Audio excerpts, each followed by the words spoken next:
मेरे राम बचाने के बाद पूरा घर ही बदल गया। तो मेरे भाई अलग हो गए, दादा दुनिया छोड़ के चले गए और इसने मेरे पीछे बच्चा पैदा कर दिया। ये बच्चा मेरा नहीं है, किसका बच्चा ये? मैं तो 4.5 बरस के बाद राम से लौटा हूं। अगर मेरा बच्चा होता तो 4 बरस का होता। किसका बच्चा ये? बोल। पूछना है तो अपनी माँ से पूछ। क्यों? मेरी माँ ने तेरे साथ क्या किया? क्या किया? उसने मुझे घर की बहू नहीं, जानवर समझा। रोज मुझे मारा पीटा करती थी। मैं बीमार क्या पड़ी, मेरा इलाज कराने के बजाय मुझे घर से ही निकाल दिया। क्यों माँ? वो तो भला हो जुहार का, उसी ने मेरा इलाज कराया, माँ के अत्याचारों से बचाया। शरण मिली।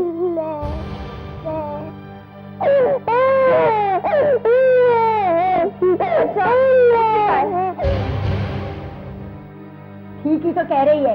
अरे मैं क्या करती, ये हरामजादी 2 साल से जोहार के घर में बैठी थी। तेरे आने की खबर सुनकर 4 दिन पहले मैं फौजी हवलदार को लेकर जोहार के घर में गई और इस हरामजादी को पकड़ कर ढोल सिखा के यहाँ लेके आई। बात करता है क्यों माँ? तूने मेरे पीछे इस पर अत्याचार क्यों किया? तो और क्या करती? अरे मैं ही जानती हूँ कैसे इस चुड़ैल को बांध कर रखा मैंने। अब जानने देंगे सब बात। अरे तू भी तो ऐसे बकर छोड़कर चला गया लामपन जब इस पर जवानी के अंदर था। हरामजादी। बेटा, बरसात की पहली आंधी में पेड़ गिरा ही करते हैं, कौन नहीं जानता? हाँ, अब छोड़ ये सब बातें। अरे लड़का है, किसी दिन बड़ा होकर जवान होगा, तेरा ही तो है ये समझ। चल रही, जाकर खाना बना जा। आजा मेरा बच्चा, आजा। क्या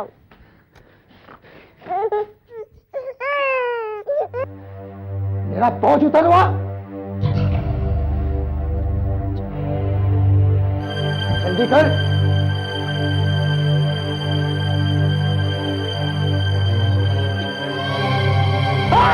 मेरा पहुंच उतर गई। चुड़ैल!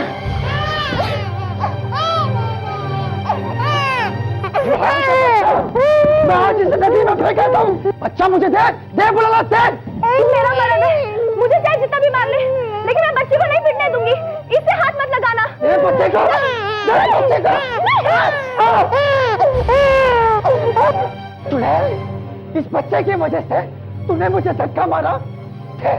मैं अभी तुझे उस हरामी के पिल्ले को काट के फेंक देता हूँ। खैर अभी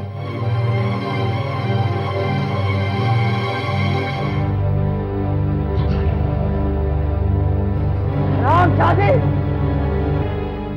भाग गई हरामजादी। देखता हूँ कहाँ तक जाएगी।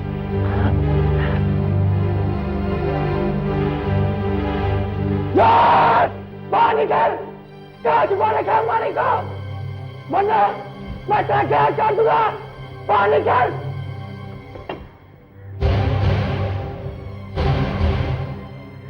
क्यों शोर मचा रहा है? मालिक कहाँ है? मेरे घर में। से मेरे साथ बैठ। वो जाने को तैयार नहीं। मैं उसके टुकड़े टुकड़े कर दूंगा। दुनिया जानती है कि लाम में तेरा अंग भंग हो चुका है, तेरी तो कमर टूटी पड़ी है। क्या करेगा मानी का? हैं? उसे बाहर निकाल घर से। तेरे हाथ में दांव है तो हम भी निहत्ते नहीं हैं। चल अब भाग यहाँ से। ठीक है, अब न्याय धर्म का फैसला पंचों में होगा। मैं पंचायत बुलाऊंगा।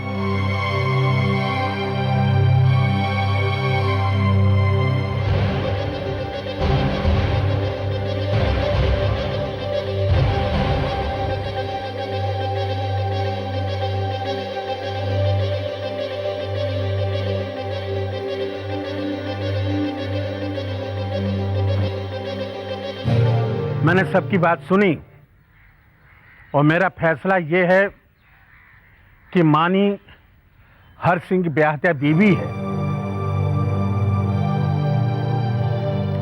लेकिन जोहार मानी को अपनी झांटी यानी अपनी घरवाली बनाना चाहता है। इसलिए जोहार को हर सिंह की इज्जत का हर्जाना देना पड़ेगा।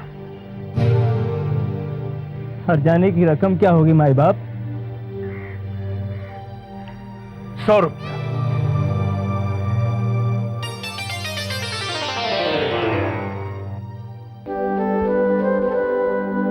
अरे तू भी बैठ जा।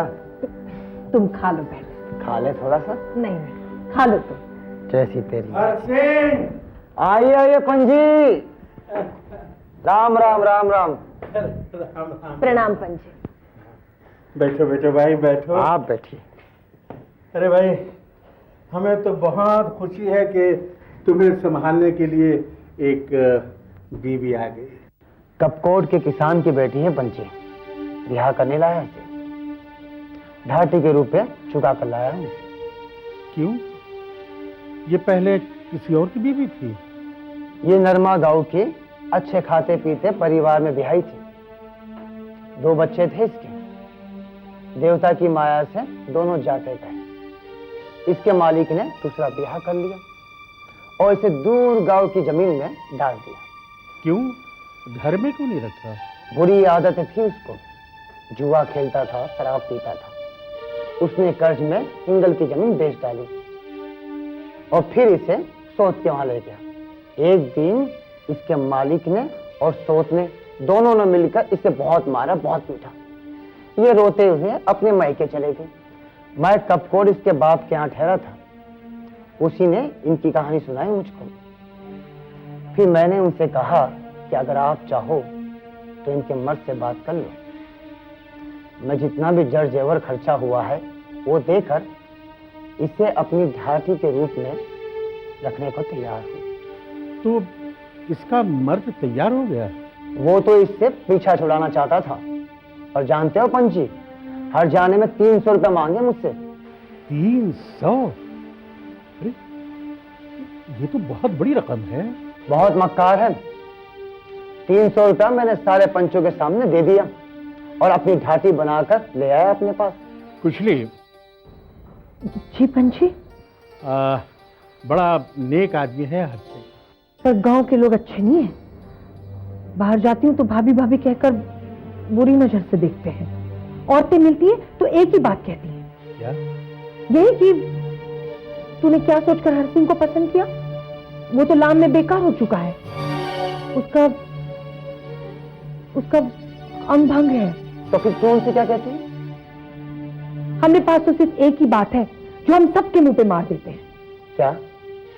यही कि तुम्हें इससे क्या, हम कैसे हैं, वो कैसा है, हम जाने, तुम अपना काम देखो।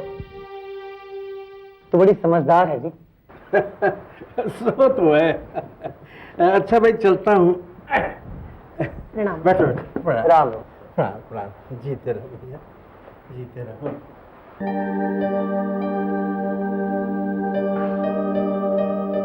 पता नहीं कौन सी जिद लिए बैठे हो हमें बालेश्वर भेजने की। जब देखो तब यही कहते रहते हो, बालेश्वर जा और दीपक जला। दूर दूर तक लोग जानते हैं कि जो लोग बालेश्वर बाबा में जाकर दीपक जलाते हैं उनके घर में भी दीपक जलता है। जब भाग में संतान ही नहीं तो घर में दीपक कैसे जलेगा? मुझे हर हाल में अपनी संपत्ति संभालने के लिए उत्तराधिकारी चाहिए। वो सब तो ठीक है, पर तुमने जितने भी यत्न किए सब बेकार हुए। तुम अल्मोड़ा गए थे ना, बड़े नामी बैदराज से 21 रुपए की 21 पुड़िया लाए थे, हमने खाई। क्या हुआ? दवाई तो बहुत बढ़िया थी। मैंने सोचा तेरा बांझपन दूर हो जाएगा। पर साल हमारा बांझपन दूर करने के लिए तुमने देवता का जागरण किया था ना, वो भी बेकार हुआ। तभी तो कहता हूं, बैसाख की पूर्णिमा के दिन बांझ स्त्रियां अंजलि में दीप जलाकर मंदिर के सामने जल में 24 घंटे खड़े रहकर दीपक की लौ देखती है। उनकी तपस्या फलती है, उन्हें संतान अवश्य मिल जाती है। तुम ये क्यों नहीं सोचते कि तुम्हें चोट लगी है, तुम्हें संतान नहीं हो सकती? क्या ये सब काम, मकान, दोनों खेत, जमीन दूसरों में छोड़ दे? मुझे बालेश्वर बाबा पर पूरा भरोसा है। सैकड़ों लोगों की मौत पूरी कर चुके हैं। तुझे हर हाल में वहां जाना पड़ेगा। तो तैयार हो जा। जाने मेरे पैर को क्या हुआ है, पूरा पैर सूज गया है, वरना मैं तेरे साथ चलता। बस अब मुझे सोना है।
चाय पी ले।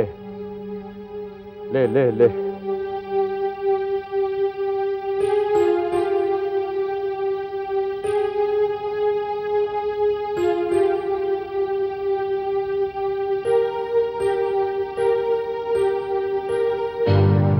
अरे थामा ना होता ना तो बर्फ जैसे पानी में जमकर मर जाती। तू ठीक कहता है। तूने मुझ पर दया की।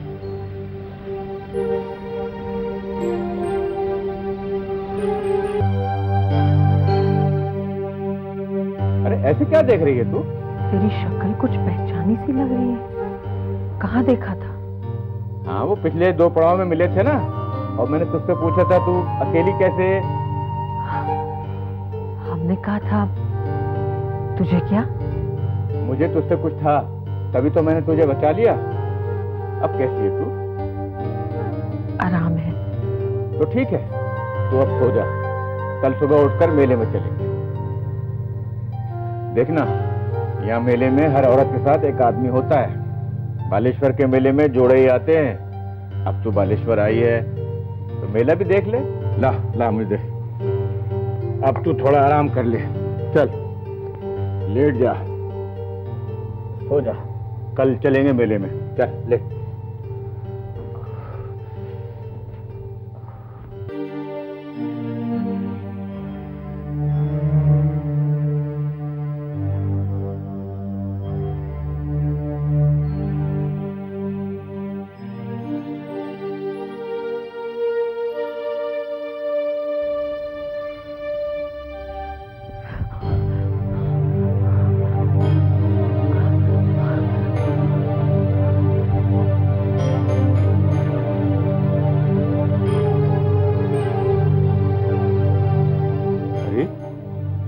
हमें देवता ने मिलाया है। ना तुझे पता था ना मुझे कि बालेश्वर बाबा जो तू मनौती मांगने आई है ऐसे पूरी करेंगे। बालेश्वर बाबा से तू जो मनौती मांगने आई थी उन्होंने ऐसे ही पूरी। चुप कर। रात में तूने बातों में मुझे बुला दिया और मैं यहाँ सो गई। अरे तो उसमें ऐसे कौन सी बात है, सारे जोड़े ऐसे सो रहे हैं यहाँ। नहीं नहीं, बालेश्वर बाबा को जो करना था तो उन्होंने। जो हुआ सो देव की इच्छा, ऐसा समझकर हम चले जाएंगे। कहाँ? दानापुर, हमरे गांव। अरे पागल है क्या? दानपुर की जंगली पहाड़ी पट्टियों में क्या रखा है? हमारा घर वाला है उधर। मेरी बात सुन मेरी कुसली, मेरे घर चल मेरी सैनी। और तेरी घरवाली? पिछले साल वो 1.5 साल का लड़का छोड़ के मर गई। अब तू उसे भी पालना और अपने पेट को भी। देख, मेरी 25 नाली जमीन, भैंस, बैल, गाय, भगवान का दिया सब कुछ है। इसलिए देवता ने तुझे मुझे दिया है। चल मेरा घर बसा, मैं अब तुझे नहीं जाने दूंगा। नहीं नहीं, हम तो जाएंगे। बहुत भला आदमी है वो, हमरे बिना बहुत दुखी होगा। उसने हमने ढांटी के 300 रुपए दिए हैं। देख, वो तेरा ब्याहता आदमी है, लेकिन अब मैं तेरा आदमी हूं। तू मुझे छोड़ के जाएगी तो क्या मुझे दुख नहीं लगेगा? देख देख, मैं तेरी ढाटी का हर्जाना भर दूंगा, चाहे इसके लिए मुझे कितनी भी जमीन बेचनी पड़े। देख, तू मेरा घर उजाड़ेगी? देख, तेरे दुख में मैं ही तो काम आया हूं ना, वरना तू तो मौत के मुंह जा ही चुकी थी। मैंने तुझे नई जिंदगी दी है। मेरी बात मान जा मेरी बात।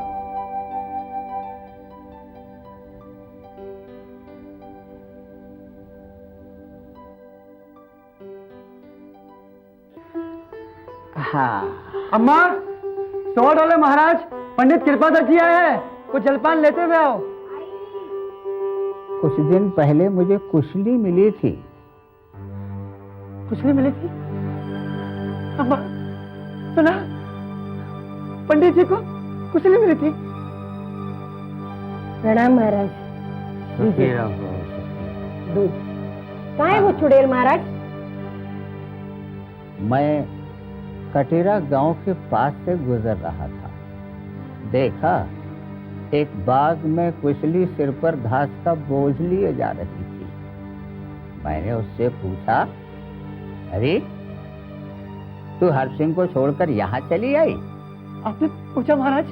पर वो क्या बोले? बोलती क्या बेचारी, तुम्हारा नाम सुनकर रोने लगी। मैंने बहुत पूछा तो बोली, महाराज जब तक वहां की भली थी, अब चली आई तो चली आई। तुम्हारे बारे में कहती थी कि आदमी तो बेचारा बहुत भला है, पर सब जानते हैं कि अंग भंग है। मुझे मान ले चलो महाराज, मैं उस चुड़ैल के बाल खींचकर घसीट के लाऊंगी। अरे अम्मा, मेरी बात तो सुनने दो। हाँ महाराज, फिर? मैंने उससे कहा कि हरसिंह का हर्जाना तो मिलना ही चाहिए, तो आंसू पहुंचकर बोली, महाराज जो मुझे यहाँ लाया है वो हर्जाना भरेगा क्यों नहीं? नहीं होगा तो अपने खेत बेचकर भरेगा। महाराज, उस आदमी से उसकी गोद में एक 1.25 साल का बच्चा भी है। मैं नाम पता सब पूछ कर आया हूँ। गनेर सिंह नाम है उसका, गनेर सिंह। अरे हर्जाना तो मिलना ही चाहिए ना, आखिर 300 रुपए की रकम है, कोई छोटी होती है? महाराज, आपने बड़ा उपकार किया है। अब क्या करना है मैं देखूंगा। भाई तुम बेकार में गांव के इतने लोगों को लेकर आ गए। मैं कोई झगड़ा करना नहीं चाहता। अब तुम्हारी औरत अपनी खुशी से मेरे साथ आई है क्योंकि तुम तो जानते हो कि तुम अंग भंग हो, है ना। अब जैसा ये भाई लोग कहें, पंच लोग कहें, मैं तैयार हूँ। जितना ही हरजाना बोलेंगे मैं देने को तैयार हूँ। बोलो हर सिंह, मैं 1000 रुपया भी हरजाना लेने को तैयार नहीं हूँ। तो क्या चाहते हो तुम? मुझे मेरा लड़का चाहिए। क्या? तेरा लड़का? बच्चा तुम्हें कैसे दिला दें? तुम्हें छोड़ने के 1 साल बाद ये बच्चा पैदा हुआ है। ये कोई भैंस बकरी तो है नहीं कि इसको तुम्हारे घर पे भेज दें। हाँ, तुम हरजाने के हकदार जरूर हो। पुरानी रीत है, जब तक मुझे मेरा हरजाना नहीं मिलता ये औरत भी मेरी ही रहती। हरजाना मिलने के बाद ये कुसली इसकी ढाटी बन जाती तो लड़का भी इसका रहता। माना औरत तेरी है, लेकिन वो तुम्हारे घर में तो नहीं थी। देखो पंचो, ये जमीन है, लकीर के इस पार वाली जमीन मेरी और उस पार वाली जमीन गणेश सिंह की। मेरे खेत की ककड़ी की बेल फैलकर इसके खेत में चली गई। अब बोलो पंचो, ककड़ी किसकी? जिसके खेत में ककड़ी की बेल चली गई उसी ककड़ी, या जिसके खेत में ककड़ी पैदा हुई उसकी ककड़ी। ढाटी देने के बाद गणेश सिंह के यहाँ लड़का होता तो ये और बच्चा भी इसका होता। जब औरत मेरी है, जब औरत मेरी तो बच्चा भी मेरा। मैं अगर हरजाने का 1 रुपया भी मांगू तो मेरे लिए गाय के खून के बराबर है। यूं तो मैं कुसलिया के विस्तार ले जाने के लिए तैयार हूँ। अजीब चक्कर में डाल दिया है तुमने। सोच लो पंचो, अगर आपकी बस की बात नहीं है तो मैं अंग्रेज बहादुर की अदालत में जाऊंगा। जरा सोचो, मेरा घर बार है, जमीन जायदाद है। मैं अगर मर जाऊंगा तो मुझे पानी की अंजलि कौन देगा?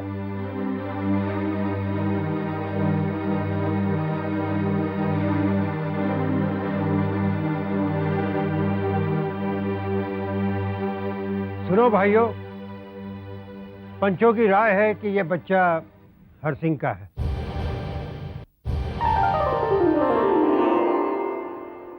इसलिए हरसिंह को दिया जाएगा। नहीं नहीं, बच्चा मेरा है, मैं बच्चा नहीं दूंगी। मैं नहीं दूंगी अपना बच्चा।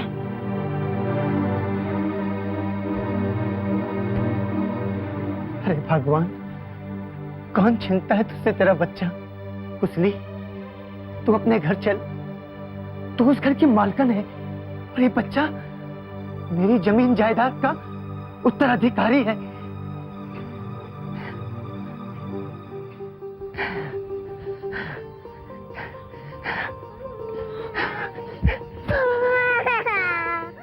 मुझे मेरा उत्तराधिकारी मिल गया, मुझे मेरा उत्तराधिकारी मिल गया।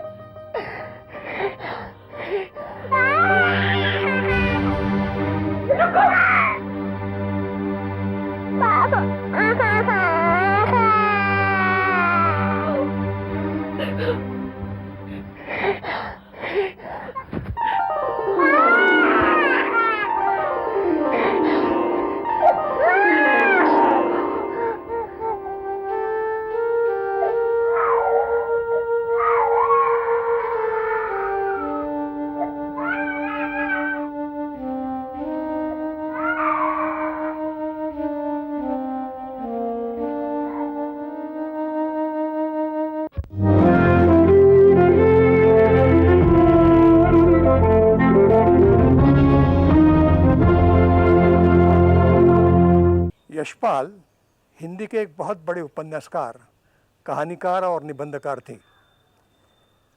स्वातंत्र्य पूर्व युग में वे सशस्त्र क्रांति के समर्थक थे और उस समय उन्होंने जेल की हवा भी खाई, पुलिसों की ज़्यादतियाँ भी सहन की। उसके बाद स्वातंत्र्य युग में उन्होंने अपने को पूरी तरह से लेखन के प्रति समर्पित किया। यशपाल जी के 9-10 उपन्यासों में झूठा सच एक बहुत बड़ा, आकार में भी बड़ा और गुणवत्ता की दृष्टि से भी बड़ा उपन्यास है, जिसमें उन्होंने भारत विभाजन की जो त्रासदी है उसको केंद्र में रखा है। भारत विभाजन को लेकर के उन्होंने इतनी गहराई में और इतने विस्तार से लिखा है कि वो हिंदी का एक सर्वश्रेष्ठ उपन्यास माना जाता है। यशपाल जी का एक दूसरा महत्वपूर्ण उपन्यास है दिव्या। ईसा के पूर्व दूसरी शती में जो एक राजनीतिक और सामाजिक वातावरण था उसको औपन्यासिक आकार देते हुए यशपाल जी ने स्त्री के विमर्श को, स्त्री संबंधी उनकी अपनी मान्यताओं को प्रस्तुत किया है। आज अगर स्त्री के विमर्श के बारे में कहीं ढूंढना हो मूल में जाकर के तो निश्चित रूप से दिव्या को ध्यान में रखना होगा। यशपाल जी एक बहुत बड़े कहानीकार थे। करीब 11 कहानी संग्रह उनके प्रसिद्ध हैं और उन कहानियों में सामान्यतः उनका जो अपना एक मार्क्सीय दृष्टिकोण है वो कभी कभी बलवती हुआ है, परंतु कुछ कहानियाँ ऐसी भी हैं जो निष्पक्ष रूप में केवल अनुभव को मद्देनज़र रखते हुए लिखी गई हैं। खास करके सामान्य मध्यवर्गीय लोगों के प्रति सहानुभूति की दृष्टि से यशपाल ने देखा है। उनके साहित्य में उच्च वर्ग पर व्यंग है और जो दलित हैं, पीड़ित हैं, उनके प्रति और खास करके स्त्रियों के प्रति एक विलक्षण मानवीय सहानुभूति की भावना उन्होंने व्यक्त की है। उनकी जो कहानी उत्तराधिकार हम आपके सामने प्रस्तुत कर रहे हैं नाट्य रूप में, उसमें आप देखेंगे कि यौन शुचिता के बारे में जो उच्च वर्ग में गलत नैतिक धारणाएं हैं, यशपाल ने उनका विरोध करते हुए बिल्कुल सामान्य लोगों में जो इस संबंध में एक प्रकार की स्वस्थ चेतना है उसको व्यक्त किया है।